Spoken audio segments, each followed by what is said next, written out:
name is Elizabeth Wang, Associate Professor of International Business at the University of Leeds and founder of the MIIB initiative, which I'm going to briefly introduce. I'm the chair of today's session, and I'm going to first introduce the panel topic, and our panelists. I'm going to let our panelists to say a few words, and this is followed by me asking a number of questions to our panelists, and then they will be able to provide their input. First of all, to all the audience, our academic colleagues at the Academy of International Business UK and Ireland chapter conference, and our audience who have signed up to watch the recorded version of this session later online. Big welcome. This session is a special panel organized by the Mainstreaming Impact in International Business Initiative. The name suggests MIIB aims to use rigorous international business research and engagement to steer a worldwide sustainable development by harnessing synergy and efficiency of internationally connected economic activities. So this initiative runs several programs, and this sort of a special panel in academic conferences is one of the activities that we're organizing to open the window from the academic world in order for international stakeholders to get insights of what we can offer. With this vision in mind, today we bring you this topic that has drawn a great amount of attention during our conversations with international stakeholders and mostly non-academic audience. Governance, according to the Oxford English Dictionary, to a number of different things. First of all, it's about the authority and the permission to govern. In the international business domain, and we examine multinational firms, and it's widely appreciated that multinational firms exercise control and have governed a large part of the global value chain as lead firms.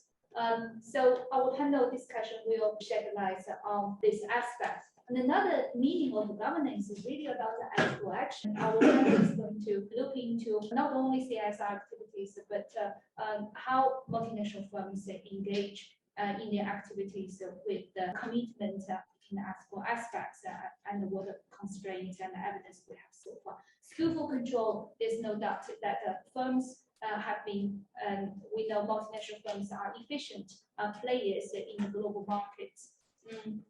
When it comes to inclusiveness in the governance, the big question is really that to what extent we're pushing the boundaries of firms to control a large variety of activities that have not been always within the firm's sort of domain. The last aspect will draw the vast majority of the discussions in this session is about the methods of governance and a system of regulation. We have a wonderful speakers here. Nigel would have wanted to be here, but unfortunately, COVID has caused a lot of complications. So we have a great pleasure to have Nigel online, and I have my fellow panelists, Professor Jeremy Clegg and Dr. Vivian Miles with me. If I may, Nigel, would you like to briefly introduce yourself? Okay, thank you very much.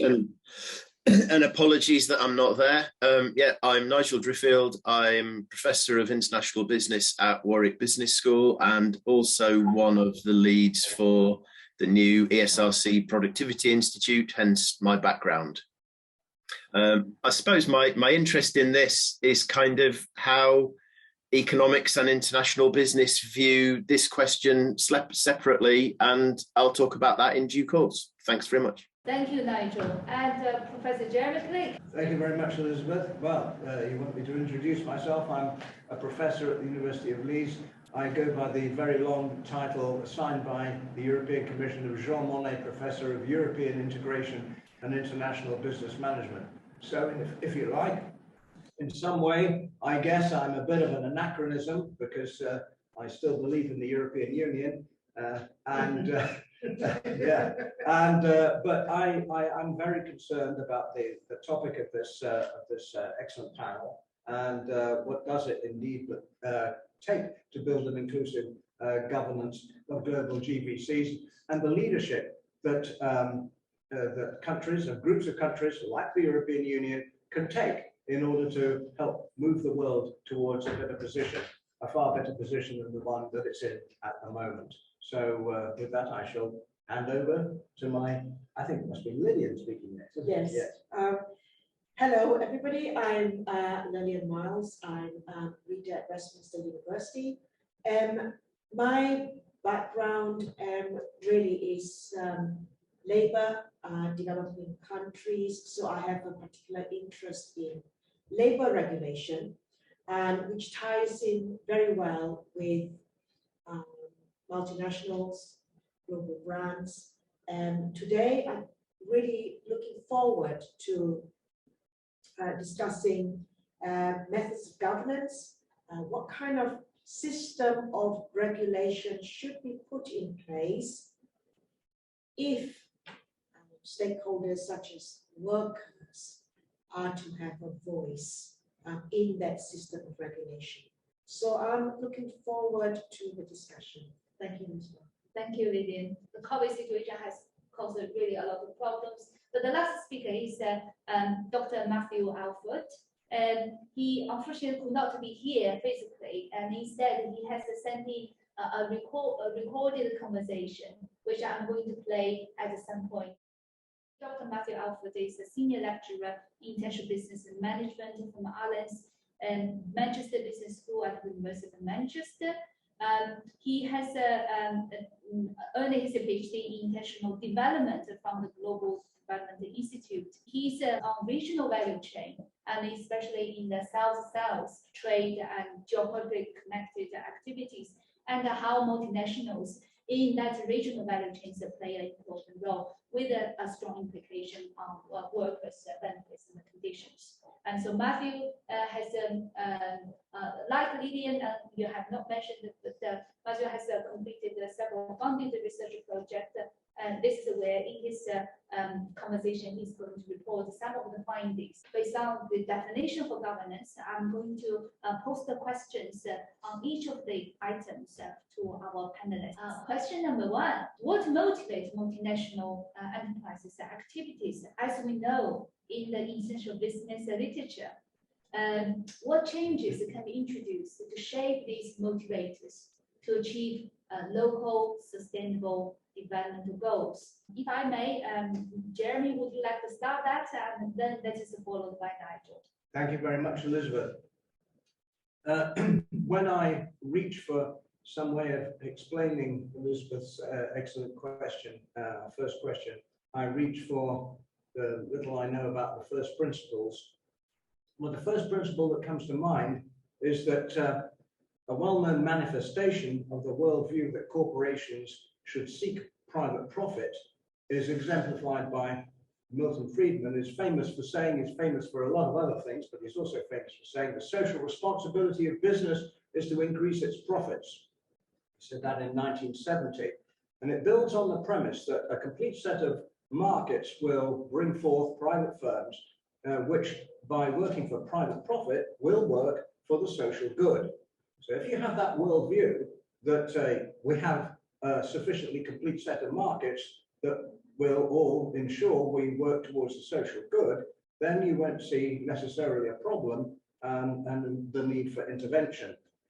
There will be no externalities, as we would say, within international business and social cost accounting. But I'm painfully aware that most people, and especially here at Leeds, at Leeds as well as in Reading, which is where we are, in Reading, everybody knows all of this. So if we now accept and move into the real world, where there is an incomplete set of markets, we have to have some form of suasion, some form of obliging firms or moving or shifting firms towards behaving in a better way and governing themselves in a better way. And so my position is very clear. I do believe that we do not have a sufficiently perfect world, and so therefore some form of intervention is necessary.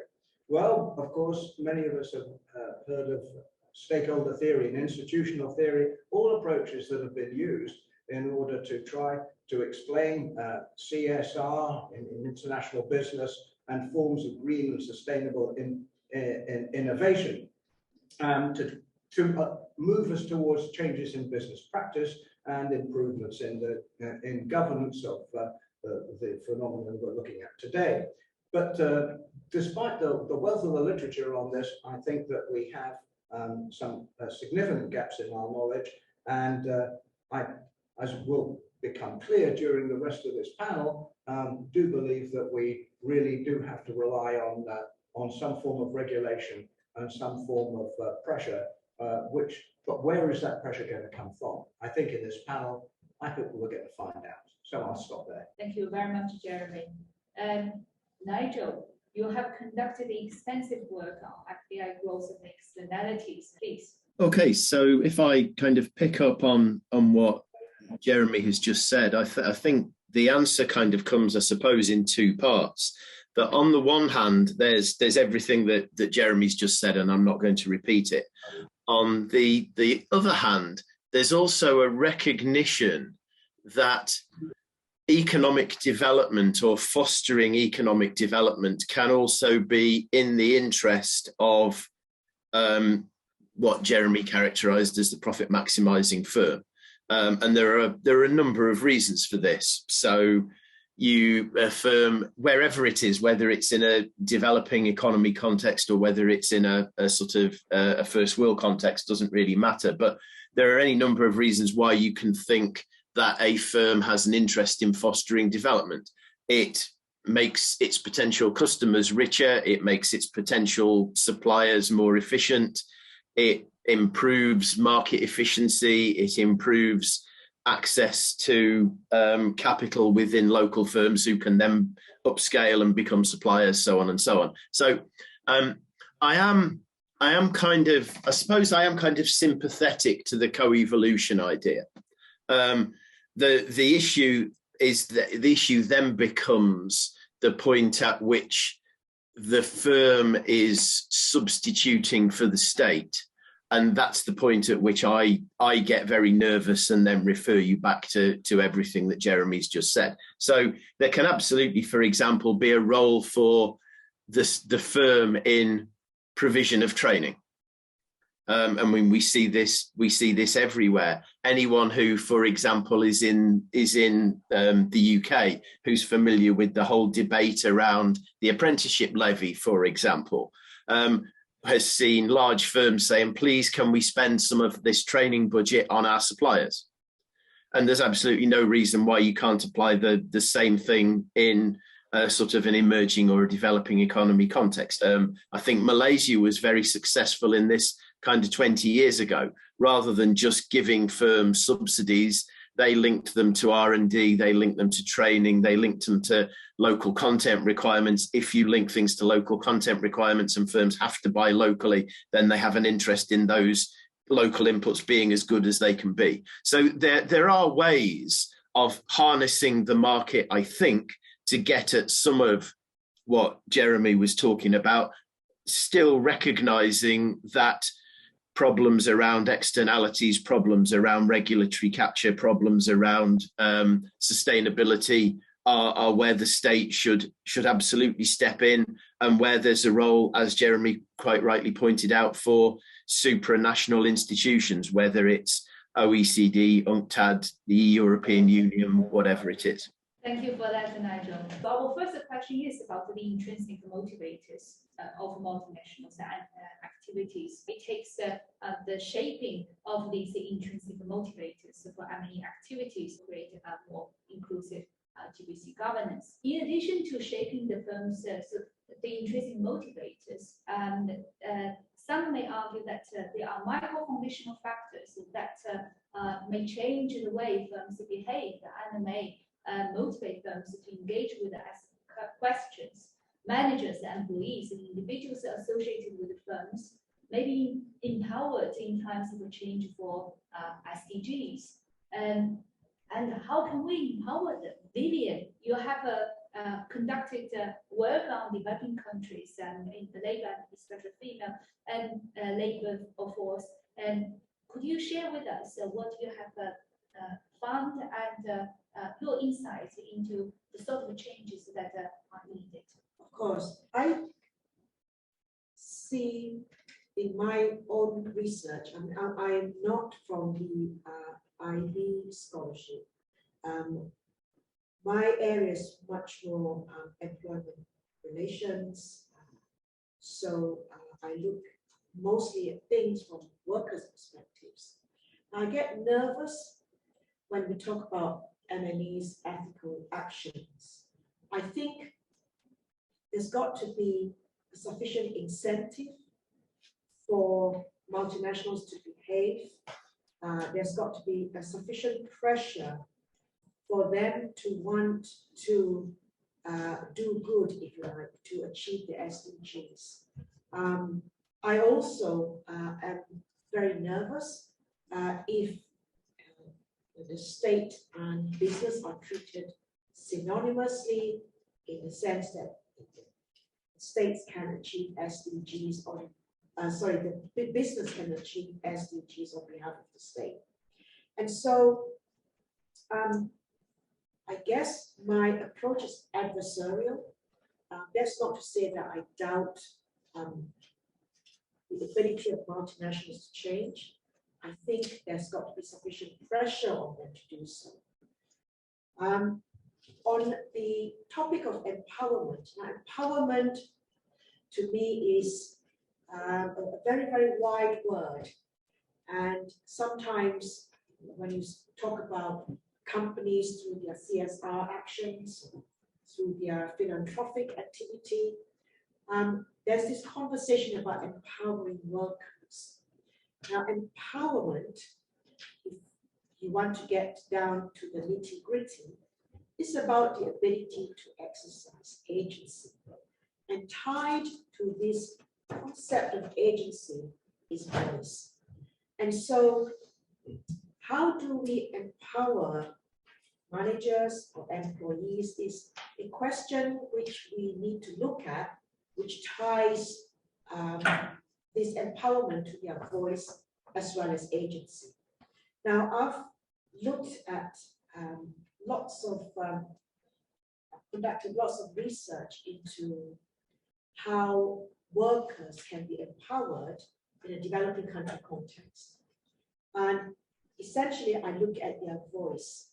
And my argument, my perspective is very much that unless workers, employees are given a right to participate in regulation, empowerment is not going to happen. So that's where my approach starts. Empowerment doesn't start with multinationals performing ethical actions.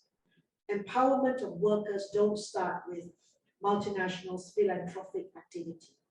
Empowerment of workers start with them being given a right to participate in the regulation, right to exercise agency, and a right to voice. So those are the pressure factors, if you like, which may change multinational enterprises' actions. That's where I start. Thank you for that, Lillian. And Jeremy, what is your take on this question? Well, my take is not quite as detailed as inevitably Lillian's is going to be, having thought about it so much more deeply. But I think that what makes me very concerned is big statements by corporations from the top on their level of commitment to those sorts of big social goals, SDGs included, without action being represented at the bottom. And so I think something genuinely does go wrong. I think perhaps the universities are a bit of a microcosm, perhaps, of the ailments that beset the world.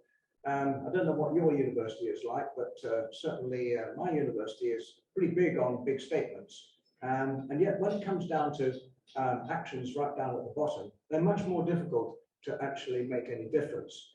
And so I think there is research which demonstrates that managers and all of us at the lower level, well, some of us are at the higher level, but those of us, let's say, down the management chain, if we wish to make improvements, let's say we can see improvements, we wish to make some sort of modest innovations, It's incredibly hard to do so. Now repeat that in the commercial sector, in the business sector, and what you discover is that, in fact, it is very difficult for corporations to make the significant changes. There's also the big risk, that firms have flagship programs that sound very good, and that's all they want to talk about. But in fact, what they're really doing is not really delivering on the things that they should be mainstreaming within their business that would realize the sustainable development goals and indeed ethical improvements. So in fact, I think the whole theme running through this session is mainstreaming, and that's a challenge, because so often firms, corporations of all description reach for flagship things which will blind others to the reality of what actually is happening most of the time. And I think that these sort of tactics, unfortunately, I believe are problematic. So I think it does actually start with the human resources. I think appointing the right people into leadership positions is really crucial.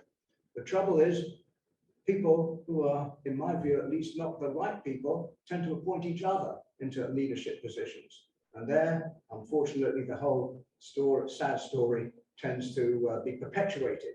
So I think appointments of people who have a record of innovation, of ethical action, should be the ones to be promoted.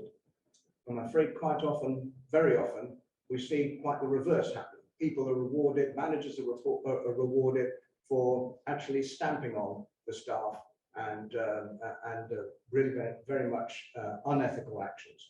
I'm afraid as long as that goes on, we're not going to be making very much progress at all. So I think we need to think micro-foundationally, and I think we need to think about appointments, and I think we need to have some better governance structures within our firms in order to be able to deliver on the sustainability agenda.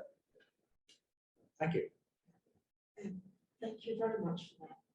If I could pick up, actually, Jeremy. Now,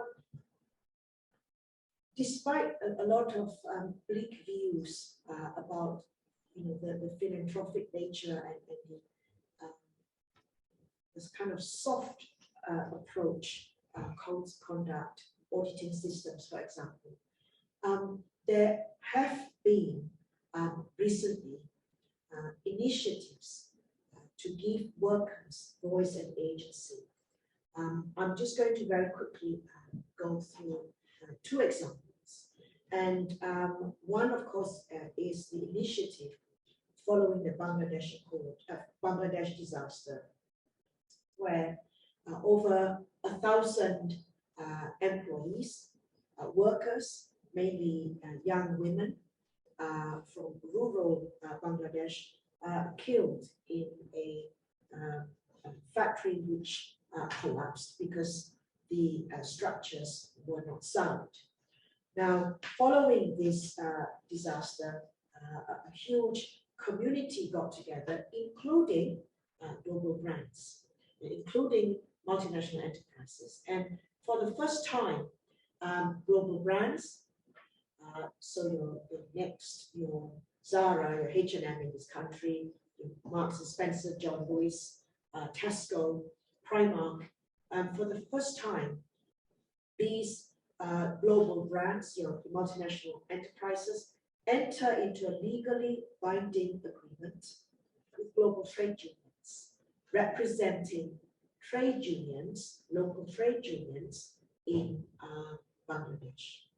Now, this initiative started in 2013, and despite many challenges along the way, including resistance from business and resistance from government, the Bangladesh Accord, the Bangladesh contract, if you like, has improved the lives of thousands and thousands of workers in Bangladesh.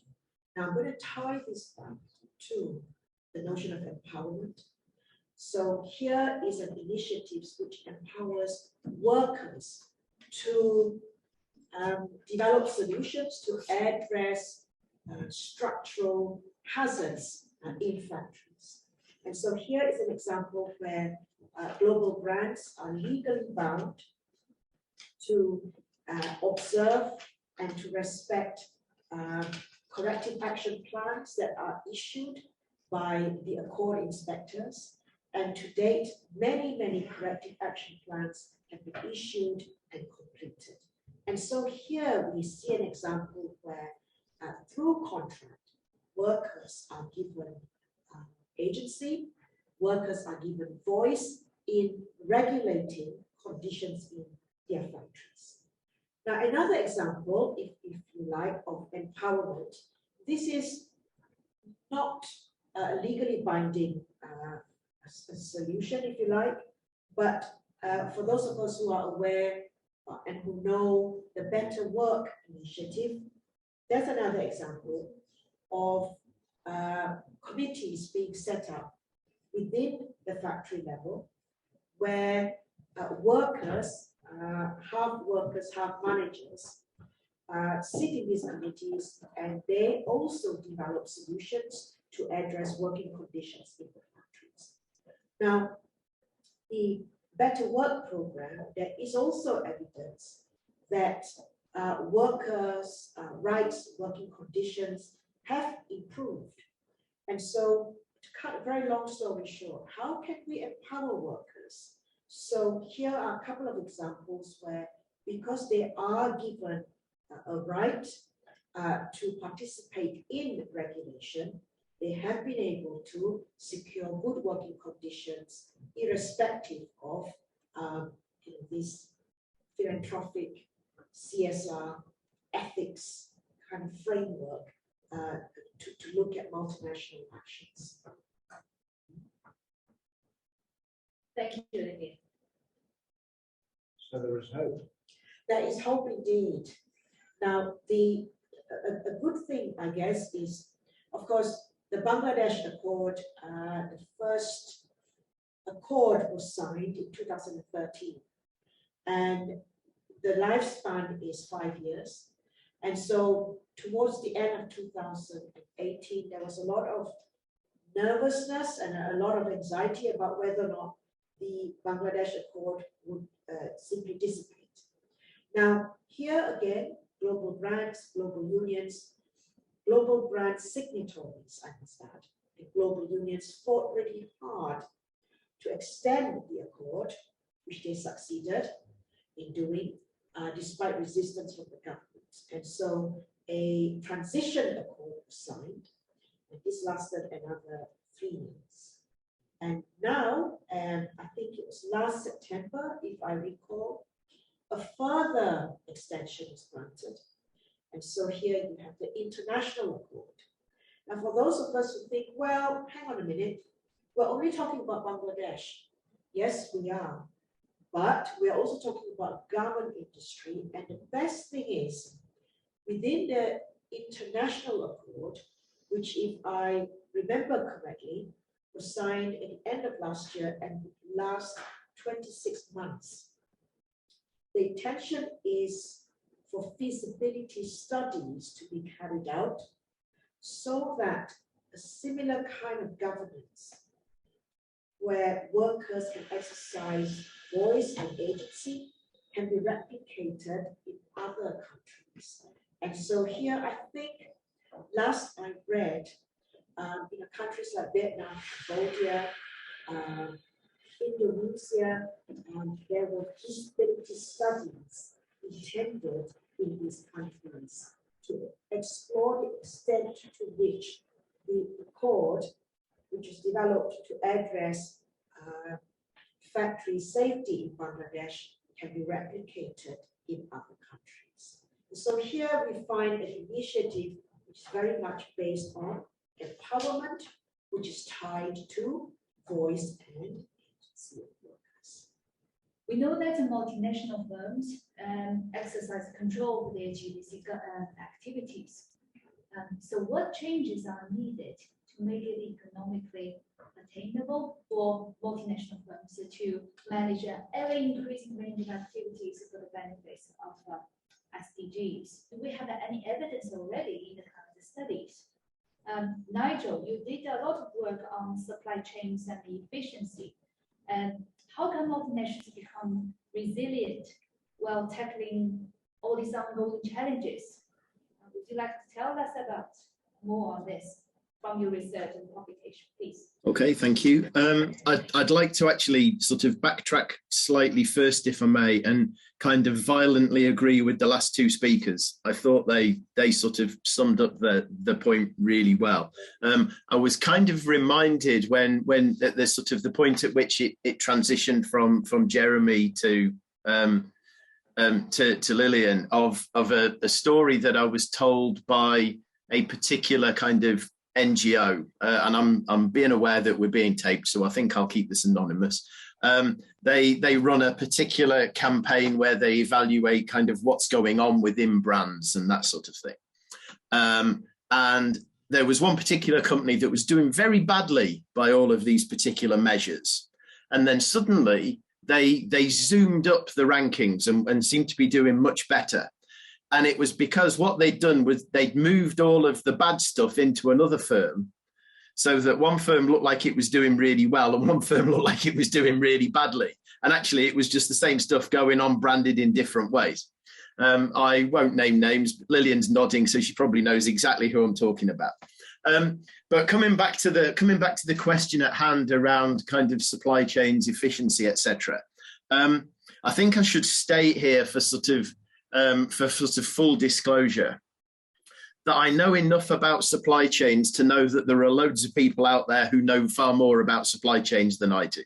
But that having been said, I think one of the interesting things, as I hinted at earlier, is the way that particularly the sort of the management discipline and the economics discipline view these ideas around sort of supply chains, value chains, resilience, efficiency. We tend to kind of plot these things, you know, when we're teaching our MBAs or whatever it is, we kind of plot these things and we can say, oh, we've got, you know, activity 1 going on here and we've got activity 2 going on here and it looks like it's all managed. And it looks like, oh, someone's directing it and whatever. And actually, a lot of it is just serendipity. That one of the things that I found talking to people, I'm talking now about supply chains in general rather than necessarily in a sort of developing economy context, but it's kind of staggering how many firms are particularly at kind of, say, tier 3 and 4 level within supply chains, who sometimes don't even know who the final customer is. You know, you're making widgets or you're making bolts or whatever it is, and someone above you in the chain sends you an order for sort of, you know, 2,000 widgets or 2,000 bolts or whatever it is, and you fulfill the order and you send it off and you get paid, and that's great. But we kind of pretend that all of this is directed, and actually sometimes it's just a series of activities that are using the sort of market mechanism. I think, though, I mean, coming back to the question, the big challenge for whether you want to label it as global value chains or whether you want to label them as supply chains, the big challenge for the whole world is the trade-off between resilience and efficiency. Okay, I mean, you want a really, really trivial example of that. One boat gets stuck in Suez and not everything stopped, I dramatize, but, you know, one boat gets stuck in Suez and the world essentially grinds to a halt until we can move this boat. You know, think a few years ago, you know, an earthquake in Japan and suddenly, you know, there were no components for anything. That firms have taken the kind of, I'll use Toyota just because they happen to have been the company with which this is kind of most associated, but firms have taken this whole just-in-time efficient approach and just run with it to the extreme, chasing efficiency gains.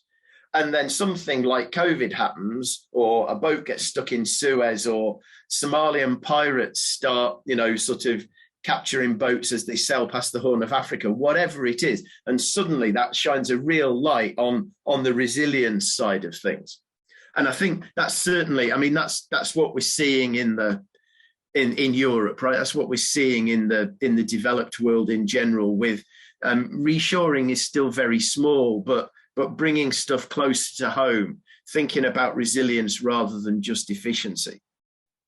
And I think that places particular challenges on policymakers in developing economies who have really chased kind of the efficiency angle, chased the sort of stuff that Lillian was just talking about, with making their labour more and more and more efficient, so they can get these value chains so that they can connect with the global economy. That places a real challenge. If your key value proposition is we are cheap, and then somebody closer to the OEM or closer to the main customer, their value proposition becomes we are flexible, and you can't be flexible because you're at the end of a long value chain. I think that places huge questions on the extent to which these things that we have labeled global value chains will continue to generate kind of economic development in emerging and developing economies. But we'll kind of see how that plays out, I guess.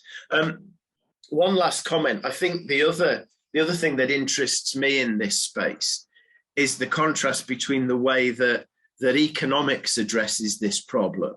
And as some people in the room will know, I still consider myself an economist, even if the economics profession wouldn't.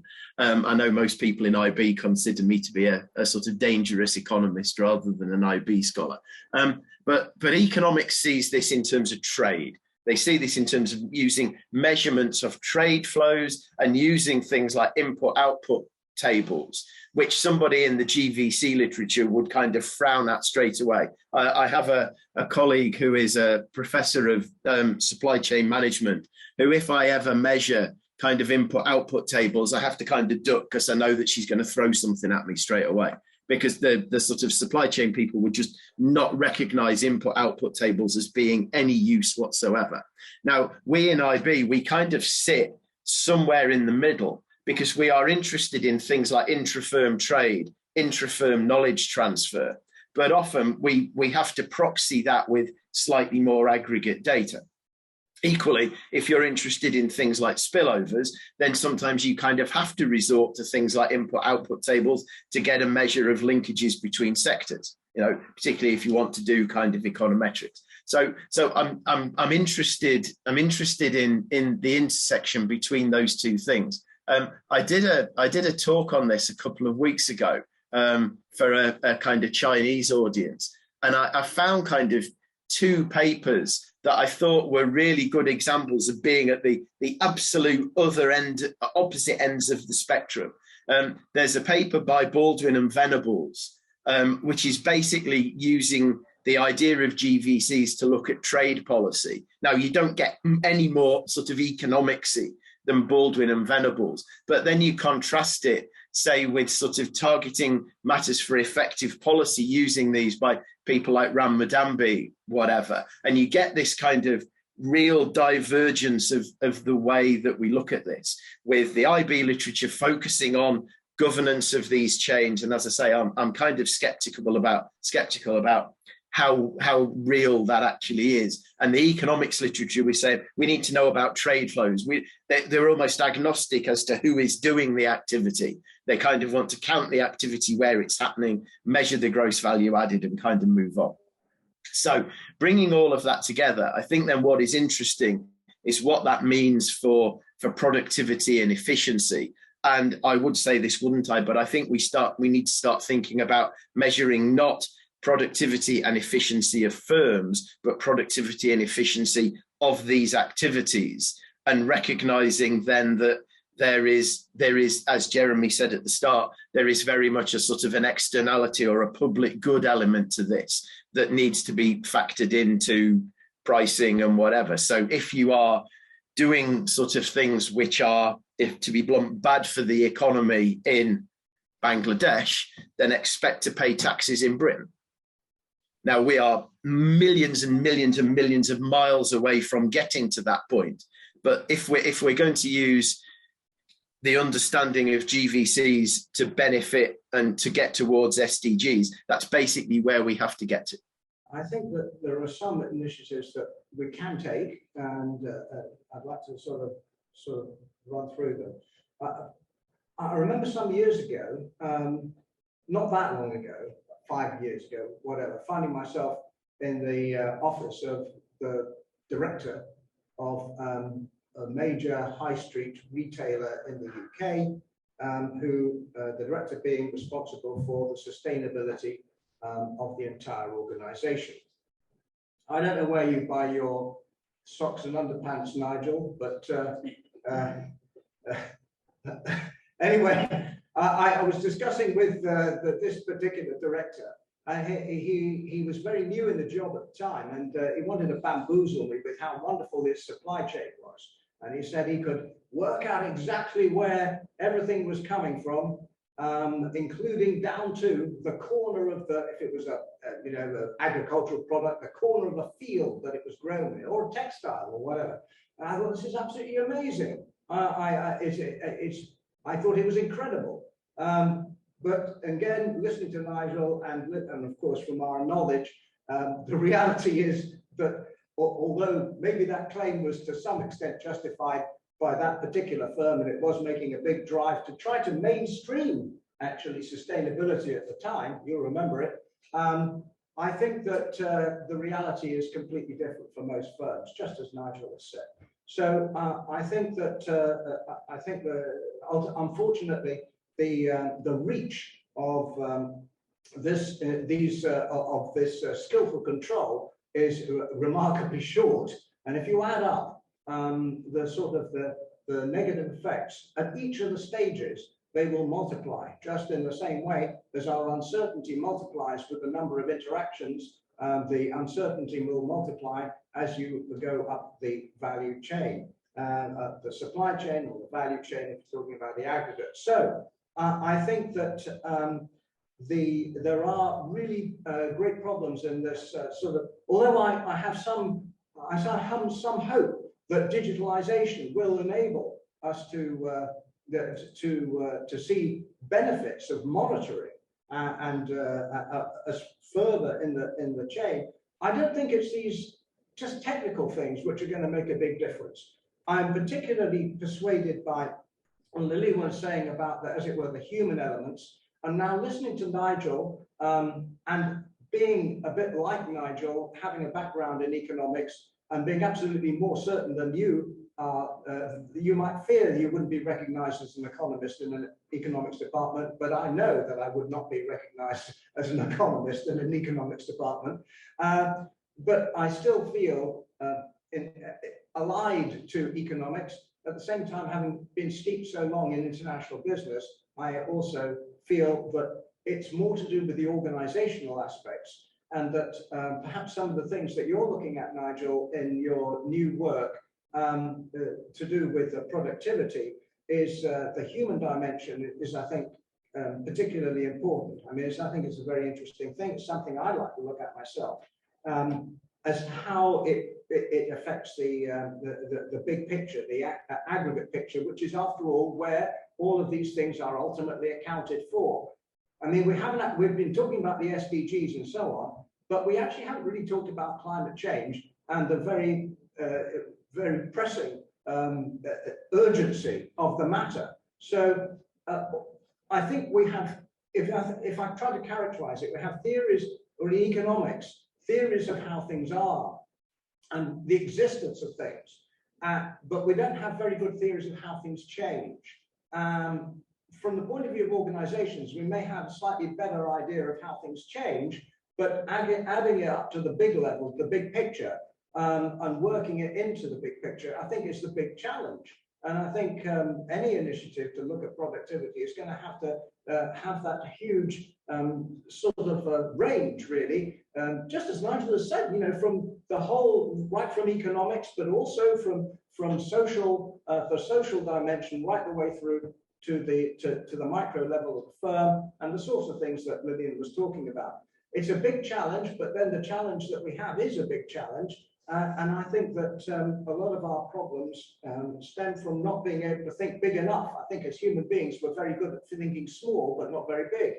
So let me come up with some practical thing, which I did actually fly past Elizabeth some weeks ago, but she reminded me, I think I ought to say this, which is, I think, one of the things that you can do by extension from the work of our colleague who can't make it here today, that's Faisal, who found some very interesting work in a paper that's not quite recent. He found with his colleagues that greater female participation at the board level led to more pro-sustainable decisions by corporations. Now, by extension, from that, I would say, if you're interested in the sustainable development goals ultimately and the well-being of the developing economies of the world, think, yes, about having greater gender diversity, or to be more specific, more female participation, but why not think about actually having initiatives to have represent directors from the developing economies themselves, who understand the challenges of the developing economies, to try to take into the boardroom the concerns of those economies. Because ultimately, if we don't do that, we're not only not building in societal demands and societal concerns, we're not building in the societal concerns of those in the societies and those parts of the world who are greatest, who stand to be greater, more affected than anybody else, even than those in the advanced economies. We take an advanced economy view of things, and we inevitably do so. We're in an advanced economy today, but most of our colleagues around the world are not in an advanced economy. So I think that building in voices, which is to pick up on what you said from the developing economies, is going to be absolutely crucial. I'd like to see corporations take initiatives along those lines. Thank you. Nigel, before we move on to the next question, do you want to add anything? Yes, Stand for Socks. As you asked where I buy my socks, it's a charity that makes socks and sells them to provide socks for the homeless. So there's a plug. Stand for Socks. I've posted the link, as you asked. Thank you very much, Nigel. I think we'll be doing more for society by buying our socks where Nigel does. That's a practical intervention. Question number 4 brings us to an even more exciting level of a discussion. So the current manner in which global value chains are governed is largely a result of negotiations amongst stakeholders. Negotiations, as we know, have targets, baselines, and sometimes a plans to deal with the conflicts. So what changes can be introduced to influence negotiations so that they can contribute to the SDGs? Do we have any lessons to learn on this? Lydia, if I may invite you to start from your work on gender work and developing countries. What examples do we have in terms of integrating workers' voices into workplace decision-making? I think you touched upon that. And to what extent is the existing governance actually successful? And how do we go from there? Thank you, Elizabeth. Okay, so since 2016, maybe, I've been looking at, picking up from Jeremy, a gender perspective of women migrant workers. And so I'll tell you a little bit about these negotiations that go on and how successful these negotiations between workers and factories, multinationals have been in securing proper work conditions. Now, I'm going to start, however, by looking at this word negotiations. And at face value, when you negotiate with another, you implicit in this word negotiation is that people are equally balanced. Okay, so you are equally entitled to demand something from the other. But as we all know, this approach is far from reality in developing country contexts. And so I am very nervous about the word negotiation, because I think a more accurate word in the research that I have done is the word adversarial. Now, having said that, I'm not saying that it's not possible, or that managers, or that factories, or the MNEs don't listen at all.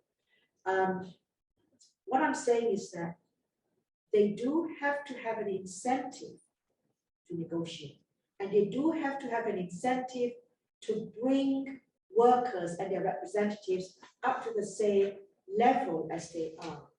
And here is the role of trade unions. Of course, this will not be a surprise to anybody at all. They are representatives of workers, particularly important in developing country contexts. They negotiate with managers and they try to secure improved work conditions in factories. And of course, here my work has predominantly revolved around SDG 3 on health, SDG 5 on gender equality, and SDG 8 on decent work.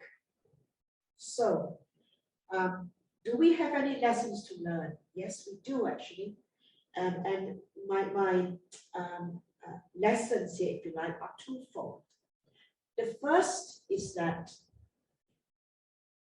if there is a sufficiently strong business case being made that healthy workers are productive workers, then there's an incentive for management to listen. And here, we can look at many examples in the literature, including, in my own experience, where managers realize that if they have healthy workforces, there'll be less absenteeism, there'll be less strikes, there'll be more willingness on the part of workers to negotiate with them. Yeah, so that's the first thing. Lesson number one, a good business case to be made to the managers, give them they need to have an incentive to accommodate worker voice and worker interests. Second lesson is that trade unions need to not have a straitjacket approach. And so, many trade unions, for example, in my research, I look at gender and health. And so there are trade unions who recognize that women's health affect their ability to work. And if women's reproductive health are ignored by managers, then there won't be a healthy workforce. And so unions have had to work really hard, negotiate with managers to secure proper support to address reproductive health. But there's an added difficulty in that unions must themselves recognize workers' needs. And I don't think it's a surprise to us labor scholars, people who study labor relations in developing countries, that unions are often male, union representatives are often male, union representatives often have fixed ideas about what workers need. Union representatives, many are actually part of the management machinery. And so if it is the case that we want to influence negotiations so that MNEs contribute to achieving sustainable development goals, we need a good business case, we need strong unions, and we need unions who are aware of the needs of the workers. Thank you. Nigel, your most recent publication takes a detailed look at the role of outward FDI in creating green global factories. What can we learn from South Korean's case? Okay, can I share my screen? Is that okay? I just want to show one diagram. It's easier than explaining it. So I think this sums it up really well. This has just come out from OECD. And I mean, I'm not going to go into the sort of details, but this is basically a decomposition of what's happened to productivity across OECD countries. And what immediately leaps out is career is the top one. Career is to the left. And the big driver of Korean productivity growth is what is known as multi-factor productivity. In other words, it's the other stuff. It's not better labor, it's not better capital, it's everything else. It might be innovation, it might be management, it might be whatever. But if you believe in production functions, it's the big A at the front of the production function. And what we think, and this kind of does link back actually to the paper that I've just published with Peter and Jay Kim from his PhD. Really, I claim very little ownership of it, but I'll come back to that in a minute. But what I think is going on here is, if you look at the Korean economy even further back than this, you kind of look at the Korean economy, say about kind of 1985, something like that, and what they were exporting. Korea was very good at exporting things like textiles and wooden furniture. And those Korean textiles and wooden furniture firms are still making as much as they were 40 years ago. They're still producing as much. The difference is they're not doing it in Korea. They're doing it in Indonesia, in Vietnam, in Thailand. And what they've done is they've moved all of that stuff abroad into cheaper places. And what those firms have done is they've used the resources that they've kind of saved by moving that offshore to massively upskill their own workforce and to spend huge amounts of money on innovation. And what I think makes Korea different, and this is the purpose of the kind of using the global factory paper, is what makes Korea different from and why we say in the paper, that in the process they became an emerged economy.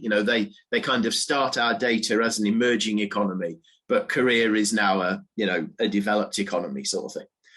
And what makes Korea different is they don't fit the GVC story of emerging economies internationalize by finding places to go in Ram Madambi's smile. They start off at the bottom and they try and move up. What Korean firms did was they just created their own. If you believe in global value chains and the global value chain story, then what Korean firms did was they just created their own. They didn't enter other people's. They took advantage of the fact that basically they're surrounded by relatively low wage economies with all the sort of issues that Lillian's just talked about. And they moved all of the stuff that just generates cash. They moved all of that there. They're very good at textiles. They're very good at furniture. It's very export intensive. And they kept that technology and they moved it to other parts of Asia where they're making massive amounts of money. And all the money then came back and went into innovation, upskilling, training their own workforce. And so they didn't enter other people's value chains. They created their own. They've done exactly the same with, you look at the value chains for things like semiconductors, they've done exactly the same again. The technology is at home, but gradually they've moved stuff abroad. If they need to engage in what we usually refer to as technology seeking in Europe or in America, then they've done that. It's interesting. You can look at the amount of Korean investment that's gone into America, and it's virtually always next to a university. Okay, because if you're an emerging firm, you can't necessarily pitch up in California and say, hey, we'd like to do an alliance with you around technology. Nobody's ever heard of you. They're not interested. But as we all know, Jeremy used the university analogy before. As we all know, whoever you are, if you pitch up next to a university and say, hey, I'd like to invest $200 million in your new science lab, the Vice Chancellor says, come on in, not really fussed whether they've heard of you or not, what your liability of foreignness is, any of that. I'm not making ethical statements now, but just you don't need the same kind of brand name. What you need cash. And if you're willing to build a science lab and engage with universities, then universities are happy to see it. And you can see that in Korea, that there's an awful lot of investment very close to universities, particularly in the south, you know, where the technology is good, but again, it's not that expensive.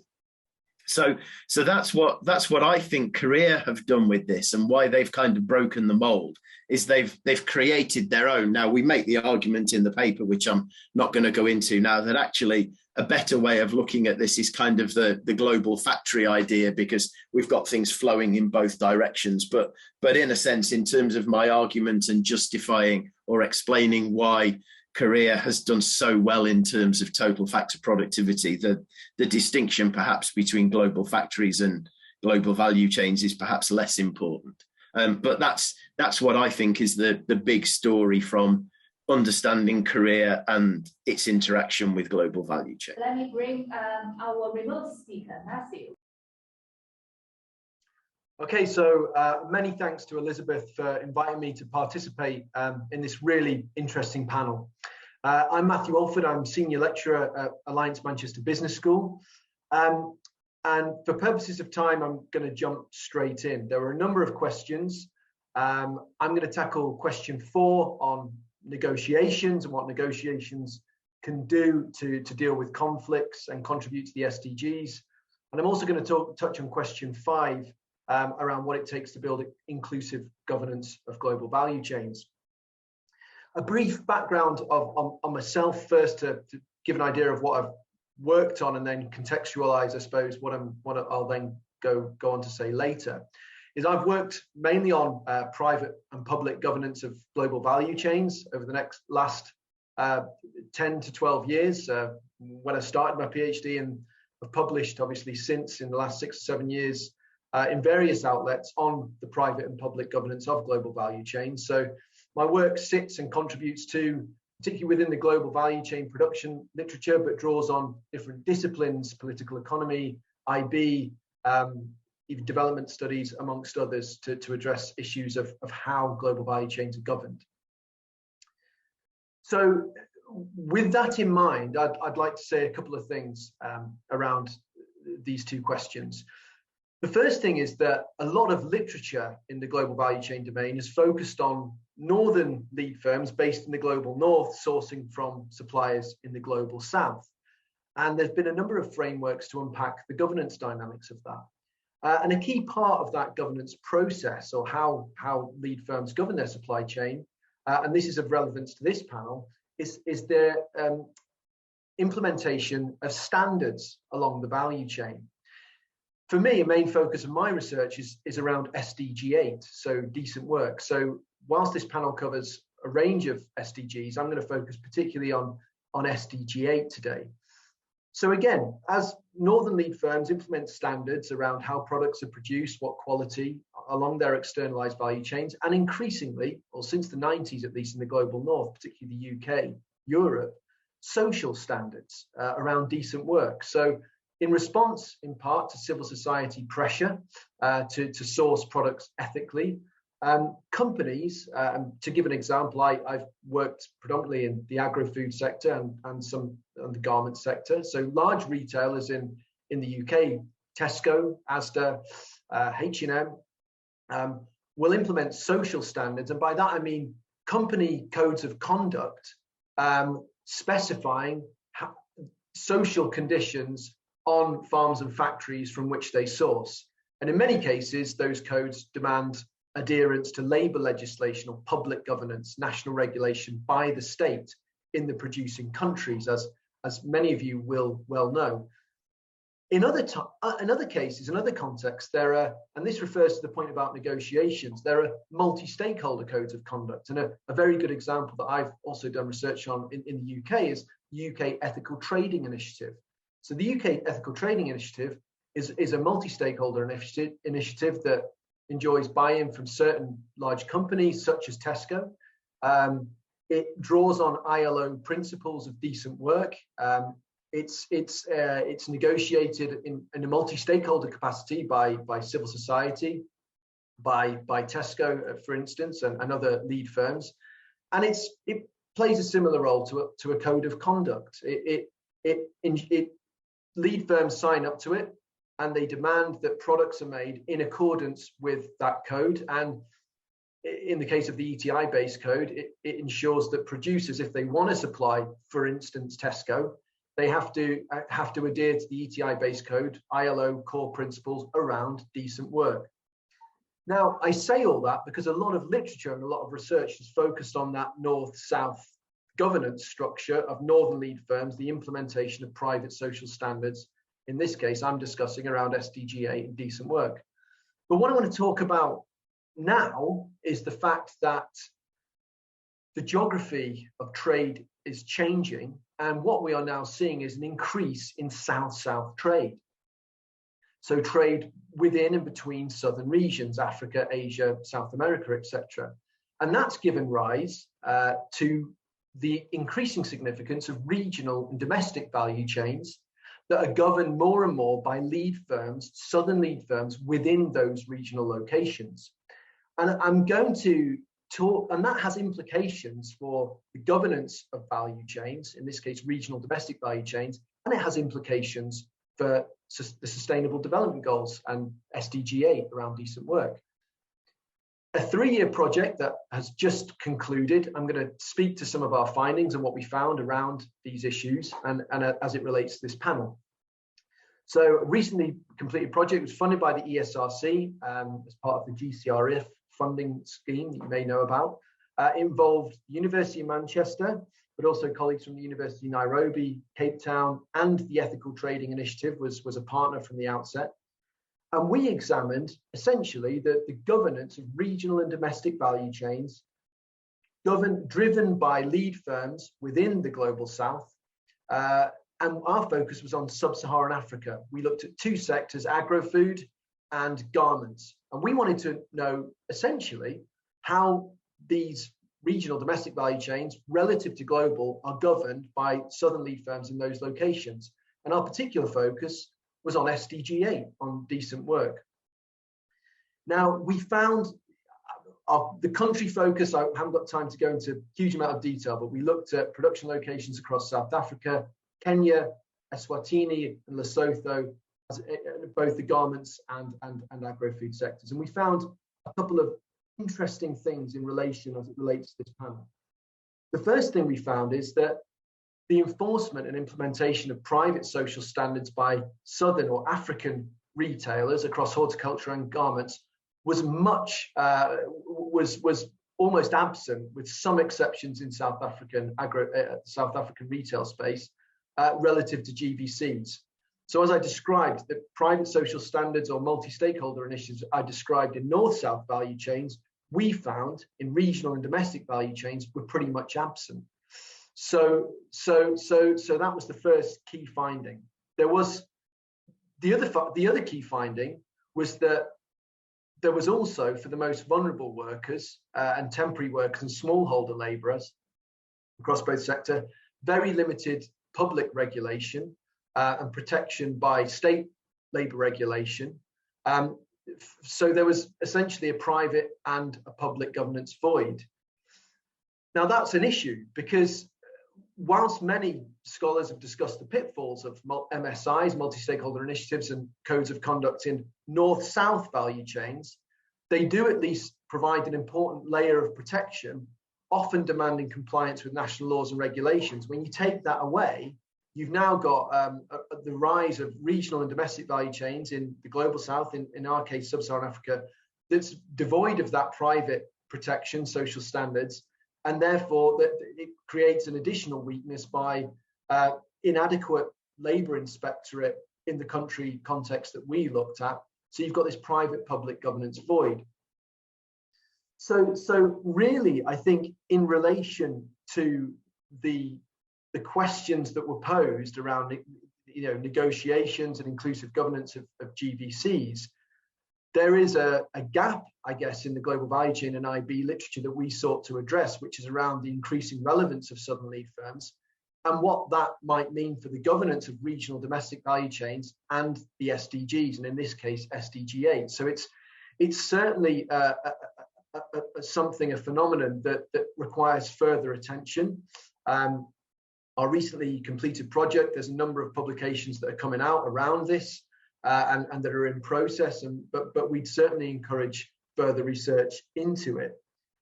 What Elizabeth also wanted me to discuss, in addition to that, in addition to discussing private social standards and the private-public governance void that we saw in regional domestic value chains in the global south, we did also see something in our project that does provide some cause for optimism. In the country locations that we analysed that were serving these regional domestic value chains, I've already described private-public governance void, a lack of private social standards, a lack of public regulation. But we did see something quite interesting. We did see, in response to this void, the governments in South Africa and Kenya particularly respond to that and try to intervene more in the value chain, in regulating the value chain. And that was something quite novel and quite new that we weren't expecting and hadn't seen before. And I'll elaborate a little bit more on what I mean by that with the case of Kenya. In the case of Kenya, there was, because of this lack of governance and regulation of the domestic value chain within Kenya, compounded, as I said, by a lack of a limitation around public regulations, there was a significant MRL crisis, a health and safety scare in the sector where unsafe residue product was seeping into the global value chain, rising cancer rates in Kenya.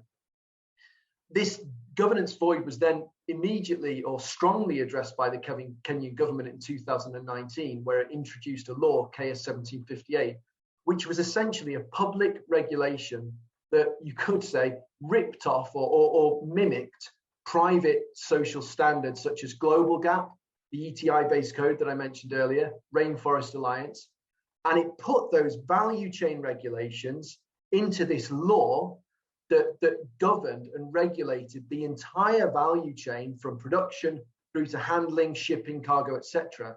And in doing so, it was a really novel approach and response by the government, not lead firms, not private actors so much, but the government to ensure to try and basically address this regulatory void that I described earlier. What is the final piece of advice our panelists would like to give to the audience? What does it take to build an inclusive global value chain?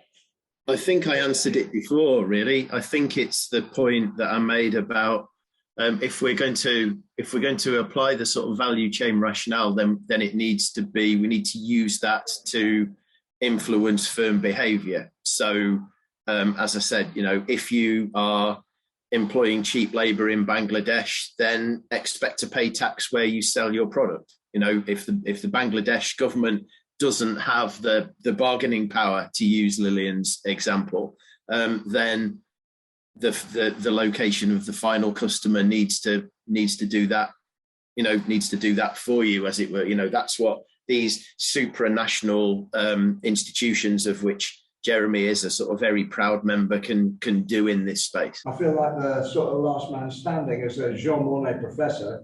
At least they don't chuck me out of the European Commission, Nigel. That's the one achievement. So I do agree. I think that. Well, I learned a lot from the last speaker as well before, Nigel, and I thought it's very instructive. I think that we do have to have regulation. I think there's a very novel twist on how to be innovative in regulation. But I would just like to make one comment about what Nigel presented there about South Korea, and it's very interesting. Yes, it's got great achievements, and I can see that the interaction between the factors in the production process are going to be crucial, and this is the missing element. The essence of the question is how to get that. But there are also questions about economies, of course, our societies like our own. I would also have questions about societies like South Korea. I don't know enough about South Korea, Lillian, but I believe from the little that I do know that gender equality within South Korea is not something that we would particularly advocate as being of a sort of a standard that we would all wish to aspire to. In fact, I think there's a problem. There's a problem in all societies. None of us are free of those problems. But I think to actually extricate the productivity lessons from a society be it South Korea or any society, and extrapolate it to others is dangerous because we just don't know what costs are being borne by significant sections of the population. And it's not a criticism of that excellent work, which I'm going to read actually, that Nigel referred to. Not at all. Science advances through everybody working towards the deepening of our knowledge. And today's panel, what we've presented, what Nigel in particular and those who've done deep research like Lillian as well have presented, have moved us forwards, but it inevitably raises more questions. And for me, those are where the questions are, the societal questions, and whether indeed, as a society, our own society, or any society in the world actually meets those SDGs itself. And I'll stop there. And I do think that we've got an interesting research agenda. Thank you, Jeremy. What does it take to build an inclusive governance of global GVCs? I hope that the theme which I have kind of embarked upon and tried to continue is just this, that inclusiveness means that everybody, all stakeholders involved should have a level playing field. And for workers, it's very easy to say that, let's come to the table, let's negotiate. But there's so many different layers of workers, so many kinds, so many needs of workers in all different parts of the world. And so the exercise of voice and agency are so crucial in order to achieve inclusive governance, and yet so difficult to achieve. And we are reliant on representatives of workers who understand their needs, and that's where I start from. So, with all that being said, and that was the case of Kenya, with all that being said, in terms of what it takes to build an inclusive governance of global value chains, there's a couple of key points then. The first one is that let's be aware that global value chains now, they're important, they're still relevant, but there are increasingly relevant regional domestic value chains within the global south, in southern regions, that are governed quite differently by lead firms for whatever reason, whether it's because of a lack of civil society pressure on those lead firms to enforce private social standards, but nonetheless, that has significant implications for SDGs, and in our case, SDG 8. The second thing to say, stemming from the discussion, the findings that I discussed, particularly around Kenya, is lead firms can't do it alone. They can't govern value chains, and for such complex issues such as decent work, SDG 8, but a number of other SDGs are equally complicated, if not more. Lead firms can't do it alone. So there's a real need, and we saw this in our project, for a range of actors, and particularly the state has a really important role to play, regulatory role in this space, in the context of governing not just global, but regional and domestic value chains, as well as civil society, who obviously have a key role to play, and have traditionally played a key role in pressuring northern lead firms to adopt MSIs such as the ETI-based code. We observe them playing less pressure on African retailers, but there is something to be said for that, maybe not contestation, but collaboration between civil society, southern lead firms, and governments. So I think a range of value chain actors are required to address issues as complex as this. Changing geography of trade is important. I've said more than enough now. So I'll leave it there. I wish I could be there as part of the panel discussion. I hope this has provided some novel insights, maybe from a different angle, and I'll close there. Thanks very much for listening. Thank you, everyone, and thank you very much for attending. Well, we're going to see you in the virtual space in the follow-up events of MIIB. Excellent.